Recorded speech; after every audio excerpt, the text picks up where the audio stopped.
So, I've been here 17 years ago, and I didn't see such a crowd. So it must be something I'm doing right, that I have this honor to have you all here tonight. And it's not really performance, it's just simple lecture. But I hope after you leave from here, that even the person who doesn't know what's performance art, who never even heard the word performance art, will know about it. And not only know, but love it, and be crazy about it. Before this, you know, your names are so difficult. That's one of the most difficult things is Norway names. So I just like to read this little piece of paper to say thank you to Brandstrup Gallery to invite me, to really took care of me. And the one really special person, Rune Brynhildsson, who made all this enormous press thing here. And then Peter Rusten, who drive me everywhere and take all these blames on my complaints. And then my really wonderful Danica Noel assistant, who is faithful and here and helping me. So thank all of them. And now let's start.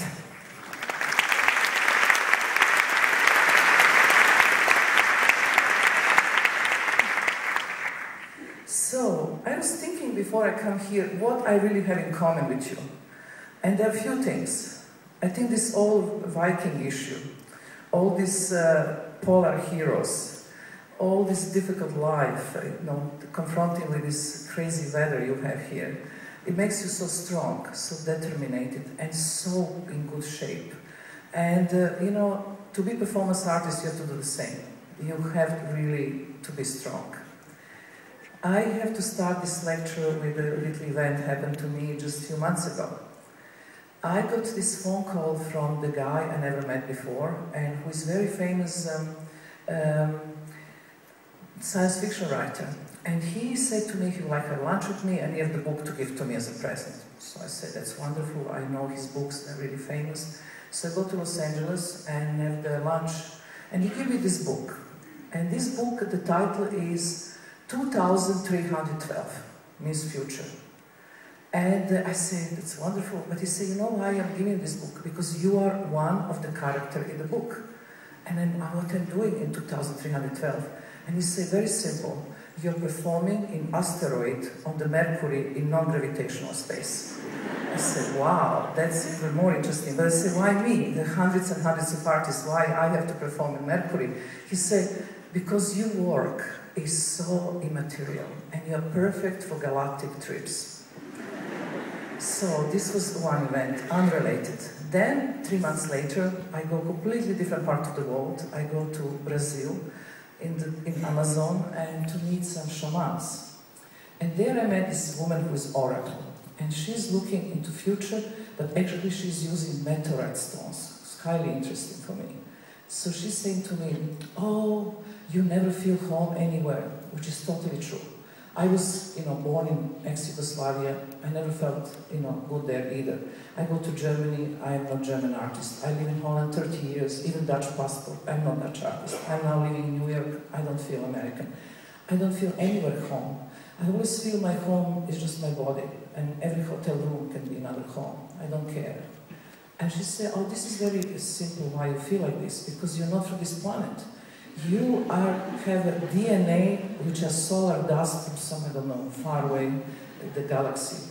And this makes really sense to me after that. Kim Robinson now, she was telling me the same. And then she said, you are sent to this planet with one specific purpose.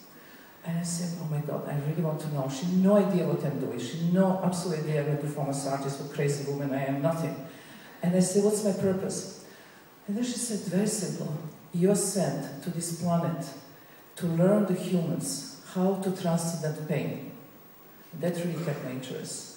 And actually, she really had a point there.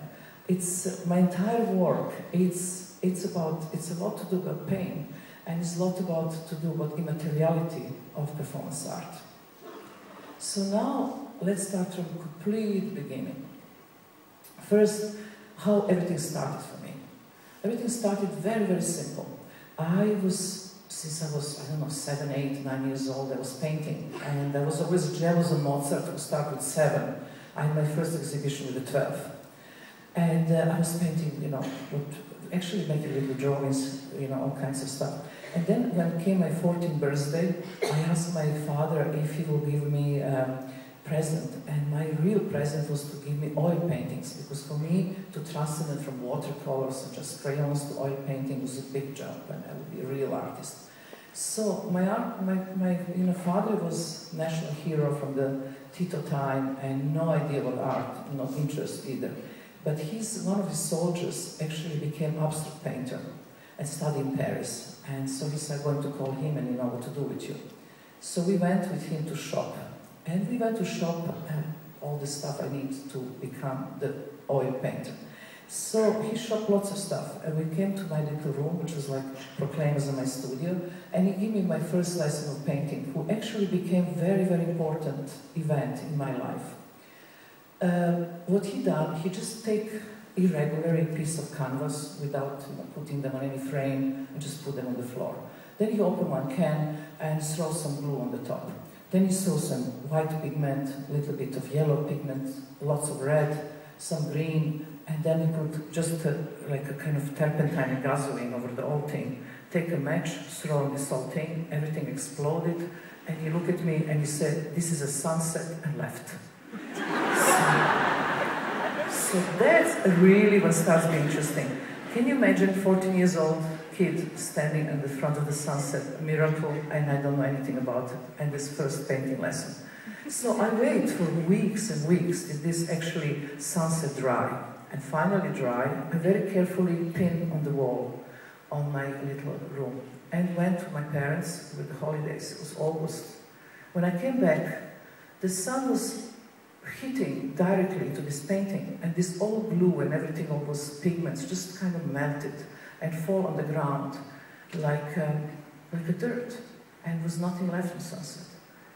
And many, many years later, I started understanding how the process in performance is more important than the result itself. And then I start, when I really become really artist, reading about Yves Klein, who said to me, who said in his diaries, how actually his paintings are just ashes of his art. And get introduced with this all the aspect of performance, who actually is the real immaterial form of art, and one of the most difficult. If we will make a hierarchy of art, I think on the top of this imaginary pyramid, I will put the music as the highest form of art ever. And the music there is no object between you and the person. It's just the sound, it's a pure energy transmission, and is the most immaterial form. After the music is performance, with the same kind of thing. You have this energy dialogue between me and you and me, and it's going forwards and backwards. And after this kind of performances, what is left is only memory.